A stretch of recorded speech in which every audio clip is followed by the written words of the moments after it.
ഉച്ചയൂണ് തയ്യാറാക്കാനുള്ള ഒരു പരിശ്രമത്തിലാണ് കേട്ടോ. ഇന്ന് മാങ്ങാക്കറിയാണ് വെക്കണത്. ഞാനൊക്കെ മാങ്ങാപ്പുളി എന്നാണ് ഇതിന് പറയുക. അപ്പോൾ ഒരു മാങ്ങ എടുത്ത് അതിലേക്ക് മഞ്ഞൾപ്പൊടിയും മുളക് പൊടിയും ഇട്ട് വെള്ളമൊഴിച്ച് നന്നായി വേവിച്ച് അതിലേക്ക് തേങ്ങയും ജീരകവും കൂടെ അരച്ചൊഴിച്ച് കടുകും പൊട്ടിച്ചിട്ടു. ഇപ്പോൾ കറി റെഡി ആയിട്ടുണ്ട്. മാങ്ങാപ്പുളി കൂട്ടിയിട്ട് ഉച്ചയ്ക്ക് ചോറ് കഴിക്കുകയാണ്.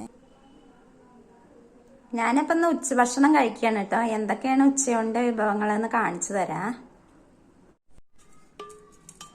മാങ്ങ കൂട്ടാനും പിന്നെ വടുവപ്പുളി നാരങ്ങയാണ്. വടുവപ്പുളി നാരങ്ങ 2 ദിവസം മുന്നേ ഇട്ടതാണ്.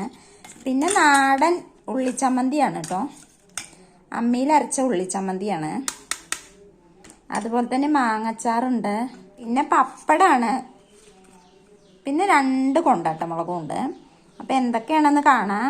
മാങ്ങാപ്പുളിയും പപ്പടവും കൊണ്ടാട്ടമുളകും ഉള്ളിച്ചമ്മന്തിയും വടുവപ്പുളി നാരങ്ങാച്ചാറും മാങ്ങച്ചാറും ഒക്കെ കൂട്ടിയിട്ടാണ് ഇന്നത്തെ ഊണ്. കൂട്ടിയിട്ട് കഴിച്ചു നോക്കട്ടെ. നിങ്ങൾ ഉച്ചയ്ക്ക് ഊണ് കഴിച്ചോ? നിങ്ങൾക്ക് എന്താ കറിയെന്നൊന്ന് കമന്റ് ചെയ്യണേ.